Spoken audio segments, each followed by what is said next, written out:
So my name is Erik Lindbergh. My grandfather did something. Does anybody know what that was? One person, all right. Yeah? Cool. So he was let me just go through my slides, actually. That'll be better. This is a little bit about the Lindbergh Foundation and who we are, and then I'll tell you a little bit more. Almost 100 years ago, on a dark morning that seemed to hold no promise, a small plane was getting ready for takeoff on a muddy field in New York.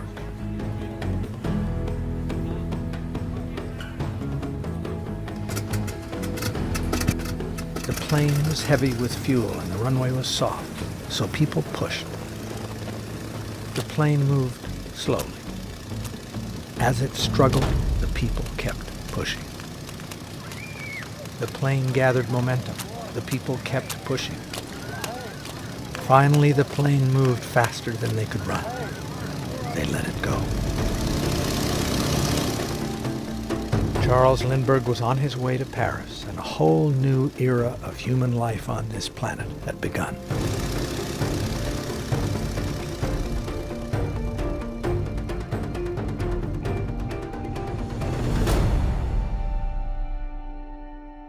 At the Lindbergh Foundation, we know great dreams can come true, and that even on the darkest mornings, that promise remains. So in honor of the 100th anniversary of the flight that gave wings to us all, this foundation will be like the people who pushed that little plane toward the sky. Our dream is to help lift hopes of a better tomorrow out of the mud and set them on their valiant way.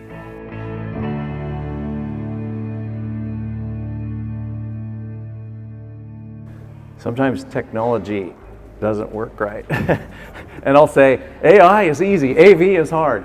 But sometimes we have to pivot and we have to use the microphone on our computer and hold it up.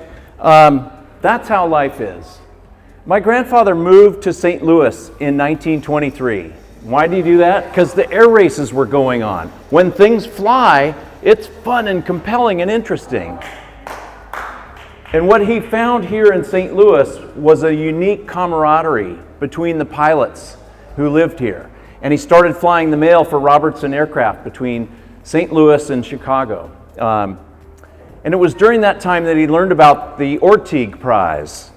What was the Orteig Prize? He thought it was $25,000 to be given to the first team that could fly between the cities of New York and Paris in either direction. He didn't have the money. He had $2,000 in his life savings. And so he had to find, like any entrepreneur, he had to find backing for his idea. So he went out and talked to his friends, and 9 St. Louisans chipped in, and together with his $2,000, they raised $10,580 to buy the Spirit of St. Louis. He went down to California to the Ryan Aeronautical Company and bought the airplane, and then flew it across from San Diego to where his backers were here in St. Louis. Now, Raymond Orteig was a guy who owned a hotel, 2 hotels in New York, and he had the idea, we'll put up this prize, and he did it in 1919. Well, it took a long time until 1927, and it spurred a lot of the world's leading aviators at the time to try for that prize. Grandfather was backed by these 9 folks, some of whom your names are familiar with, some not. Bixby and Lambert Field. Those are the folks here in St. Louis who believed in my grandfather and that dream and backed it. So just again, using the entrepreneur as a metaphor, this was a startup company. It was a long shot, but they backed his spirit. And the spirit that was alive here that welcomed him to St. Louis was evident in his backers, and it enabled them to name the plane the Spirit of St. Louis, which of course became the best branding exercise St. Louis has ever engaged in. The Spirit of St. Louis. He made it. He lived. After 33 hours in an unstable aircraft, you think these are unstable? his was also designed to be unstable, so it would wake him up if he fell asleep. It would start banking, and he'd feel the G-forces and hear the noise. So I like to say a primitive autopilot by building the Spirit with an unstable wing. It changed the world's perception about what aviation could be used for. Before my grandfather flew across the Atlantic, people who flew in airplanes were known as barnstormers and daredevils and flying fools. And after he flew across the Atlantic, people who flew in airplanes were called pilots and passengers. That's the shift in perspective that happened as a result of that prize and my grandfather winning it. It had just an extraordinary impact on the number of pilots, the number of airports, and the number of people who started to travel by air. But that biggest thing was the shift in the world's mindset. And those ripples continue today. So in 1996, I came to St. Louis for my first time. And my friends like Greg Marinac over there toured me around the city and saw Lindbergh Boulevard, and there was a cubist image of my grandfather in the aviator goggles on the side of a building, and it was Lindbergh this and Lindbergh that. It was really overwhelming. I think I was a little bit allergic to the Lindbergh legacy at that point. Obviously, I've gotten over that. But it was an extraordinary opportunity, and what we did under the arch in St. Louis with 20 astronauts and the head of NASA was announce a new prize, modeled after the Orteig Prize, called the X Prize.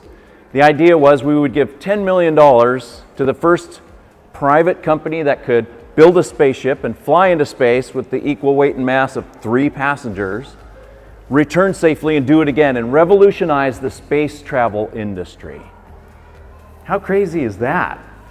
We really should have failed. It was really kind of ridiculous. You can see that trajectory up into space, and up to this point it was only governments and big business that could send people into space. Well, we borrowed a page out of that playbook of my grandfather and started the new Spirit of St. Louis organization here at the St. Louis Science Center. And we got 100 people to back our crazy project. And did I mention it was crazy? We probably should have failed, but we succeeded. Along the way, we were down to half a person in the office. We had to sustain this thing for 9 years as a nonprofit, and it was going down. And Greg and I hatched a plan. I actually pitched him on it. Maybe I could fly across the Atlantic on the 75th anniversary of grandfather's flight in a modern plane. And Greg tried to talk me out of it. I guess he liked me or something. Didn't want me to kill myself. But as we got talking, well, we could do this, and if we could do that, we could do this. And we grew it into a plan. And in a year and a half, we had a special plane repurposed that could do the mission. And we made partnerships with the St. Louis Science Center and aircraft manufacturer Lancair and a whole host of other companies to fly from San Diego to St. Louis to New York, and then New York to Paris. And there's sort of the flight path right there. The History Channel decided to follow that and do a documentary program, and they called it Lindbergh Flies Again. Okay, not really. They called it Lindbergh Flies Again, but in homage to Jimmy Stewart in the Spirit of St. Louis movie that came out in, I think, 1953, where they put a fly in the cockpit for him to talk to because they needed dialogue. I scanned a fly onto my computer, and that's why we have Flies Again. Oh. So I took off from San Diego to St. Louis, and the weather was great, and they had a special send-off with a fire truck, and it was about a 10-hour flight, and I realized halfway through, with really bad turbulence bouncing me around and a long duration flight, I think that flight was over 7 hours, that grandfather did it at night when it's cool out and there's no turbulence. So I failed to learn that lesson, but I made it to St. Louis. Woo! Awesome! Yeah! And I love how the tower is wrapping up the plane. Nice. So perseverance pays off. That is awesome. So it was Youth Aviation Day at Spirit of St. Louis Airport when I took off to fly to New York, and the weather was down and I was worried about the thunderstorms, and I didn't get this photo until later of the Civil Air Patrol cadets lining the runway when I took off. You can see how low the clouds are. What a gift. That spirit is alive today here in St. Louis. And I took off from New York, and I'll just say my sister said goodbye to me in case, it was the last time she ever saw me. And I took off with my airplane 1,000 pounds over maximum certificated gross weight. And what does that mean? It's like these airplanes. You really shouldn't do it. And if it flies, you want to stay flying until you burn off that extra 1,000 pounds of gas, because you're not supposed to land with it, because landing is the hard interface with the land when your plane can come apart if you're overweight. So anyway, then flew over the Atlantic. We had built a X-Prize mission control at the St. Louis Science Center over by the planetarium on the other side with a bank of computers, like a NASA mission control. Totally cool. We had astronauts and weather specialists in there talking to me while I was flying across the Atlantic, and they had a History Channel people in there inventing some drama that I didn't really have. I had some other drama that you don't see on that History Channel program, but it was really an extraordinary opportunity, and we used the internet, and actually, which was in its infancy, and a few people followed along. That was cool. My ultimate goal was not necessarily to fly across the Atlantic, it was to survive. And it worked. I lived. And it was my first time to France, first time to Europe, and I flew myself. That was pretty cool. The hard part about this journey was that when I turned 21, I went from being a state champion gymnast to disabled. And by age 30, I couldn't walk. I had both of my knees were bone on bone. And this is one of the things that life will throw at you. None of us here gets out alive, and we're faced with challenges, physical challenges sometime. And I was lucky in 1996, I had my knees replaced. And I got another chance at life by taking a brand new biotechnology drug that allowed me to start rebuilding a normal life. And with that, I shed my Lindbergh phobia and was able to really walk in my grandfather's footsteps, even though I knew I could never fill his shoes. And that was a big journey for me personally. So, flying across the Atlantic enabled me to leverage the X-Prize Foundation. And that kept it alive. We got 500 million media impressions. That was before social media. And enabled us to raise enough funds that we could actually get a hole-in-one insurance policy for the $10 million prize. I didn't tell you we didn't have the money, did I? And we vowed never to announce an unfunded prize after that because it was so hard. But in 2002, Spaceship One took off out of the Mojave Desert and flew up into space, 62 miles, 328,000 feet. It returned safely and did it again within 2 weeks. And that changed the way the world thought about space flight. So those flights jump-started the private space flight industry that we know of today.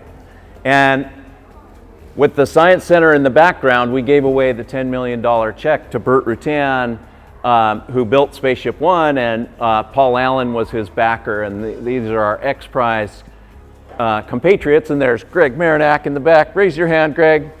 Do a little dance. What an extraordinary thing to have had a hand in changing the way the world thinks about spaceflight. As a small group of people, we got Spaceship One hanging in the Air and Space Museum next to the Spirit of St. Louis. We changed the way the world thinks about spaceflight, and it led all of us to ask ourselves, how do we do that again? What do we do? How do you follow that one? The extraordinary thing is that we attracted the likes of Musk, Bezos, and Branson, and they started their new space lines, and they're vying to take your dollars to fly you up to the space station and back, and that's incredible disruption, incredible entrepreneurship that has changed the way we fly into space. Not only that, but the X Prize reinvigorated the incentive prize industry. These prizes helped drive the beginning of aviation with the Daily Mail Prize and the prize to fly across the English Channel. And now, today, we, wearing my X Prize hat, have over $500 million in prizes, either active or given. So X Prize is working on trying to solve the grand challenges facing humanity using incentive prizes. For example, the $100 million prize for carbon removal funded by the Musk Foundation of Elon Musk. So what is the next chapter? What are we doing at the Lindbergh Foundation? Why are we here in St. Louis? We've just moved to St. Louis. We've put our headquarters here to plan for the 100th anniversary of my grandfather's flight. My grandparents flew around the world from the 1920s to the 1930s, 40s, through the 70s, and saw firsthand that the technology that enabled us to travel could also harm our quality of life. And when my grandfather died, friends of his, Neil Armstrong and General Jimmy Doolittle and others at the Explorers Club in New York City, said we need to carry on this vision of balance, because between technology and the environment, the fulcrum of that balance is our quality of life, and we need to maintain that. So the Lindbergh Foundation is now 47 years old. We're counting down to the 100th anniversary of that flight, and we could think of no better place on the planet that has the spirit of St. Louis than St. Louis. So we are now here. We're building our education programs here. We want to expand, so if you have a school that you want to expand to, we'd love to have you. We're also working on an incentive prize for SAF, Sustainable Aviation Fuel. We're working with the ag tech community to look at how a moonshot of how plants sequester nitrogen in the ground, so we can revolutionize how we grow our food and potentially fuel. These are audacious goals. These are goals we'll probably fail at. Or will we? With an incentive prize, with the right incentive and the right crazy people trying to solve that problem, we might succeed. And we have to try. So we've given over $3 million in grants over the years. We've given 50 plus Lindbergh Awards. We started the LEAP program, Lindbergh Electric Aircraft Prizes, to help develop the fledgling electric aircraft industry. And we've built an electric Spirit of St. Louis down at Embry-Riddle in Daytona. We're hoping to see that fly in the next year or two as they replace the battery packs and start that flight testing. We have a long history of doing Lindbergh Innovation Forums. We'd love to bring these into St. Louis and host those over the next couple of years. My favorite program of all was one we called the First Families of Flight. And we brought students from the US, from Monaco, and from Germany together to the Aero Friedrichshafen show in Friedrichshafen, Germany. And we brought Sergei Sikorsky and Andre Borschberg of Solar Impulse. I know he flew through with his solar airplane with Bertrand Piccard here, and Cornelius Dornier, one of the families that built the first flying boats in Europe. And at the end, my favorite, Wolfgang von Zeppelin of Led Zeppelin. Just kidding. The Zeppelin Company, they built the dirigibles, and they have an incredible museum in Friedrichshafen. But bringing those people together and hosted by His Serene Highness Prince Albert II of Monaco, who is one of the sovereign leaders on our planet who really cares about the environment and the balance between technology and the environment. I'd like to bring Prince Albert to St. Louis, and you guys are going to help me make that happen, okay? Yeah? Yeah. Okay.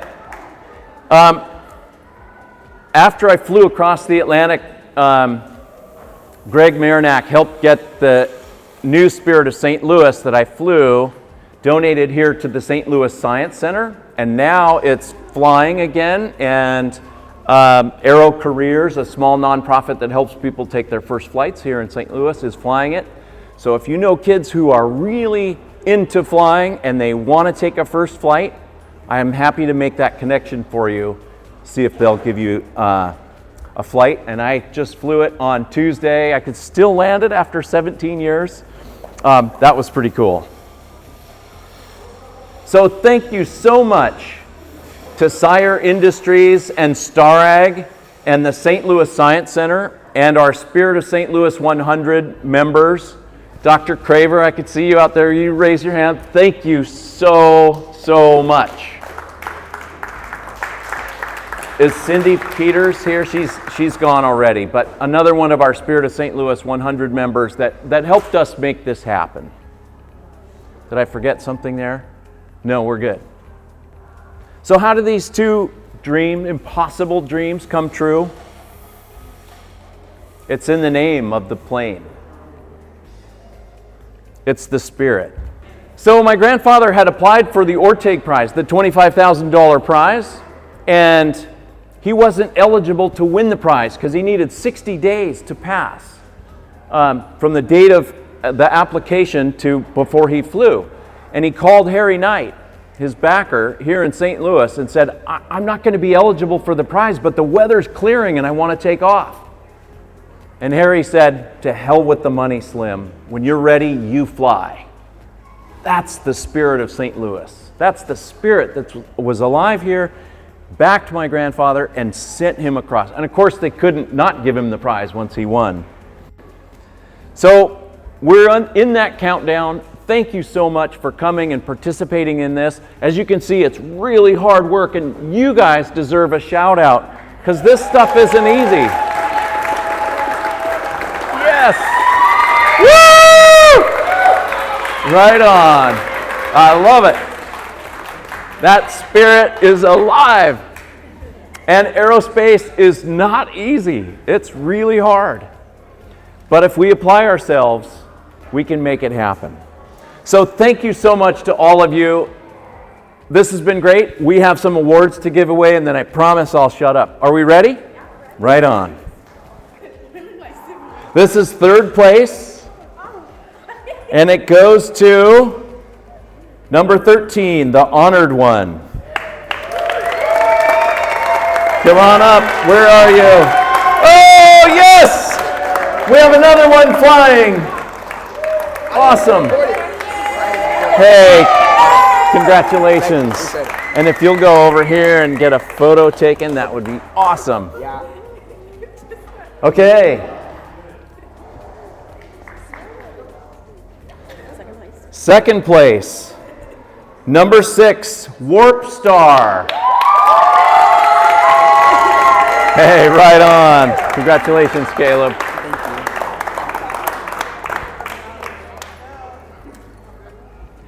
Okay. Here, how about if I step down here? I was trying to get out of the camera. First place. Woo! Green bean. Yeah! Oh, that's awesome. Congratulations. And there's a remote for this that you can change colors with, and then come over and get a photo. Yeah, when you get your award, come over and have a photo. You guys need helmets. Okay, this is the award for the display board, and it is number 2, mustache. Awesome.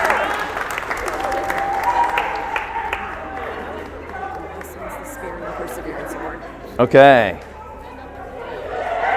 You know, this might be the best award of all. This is for perseverance. It's the Spirit Award, the strongest in history. Right on. Yeah. And all you guys worked really hard, so we wish we had a prize for everyone, but great work. Excellent work. Woohoo! Yes. Okay, what a day. Oh, you guys, special announcement. Their Gateway Youth Aviation Foundation is in the driveway on the way out. If you want to sit in an F4 Phantom cockpit, they've driven their portable trailer up, and they're here, and you can do that on your way out. Thank you.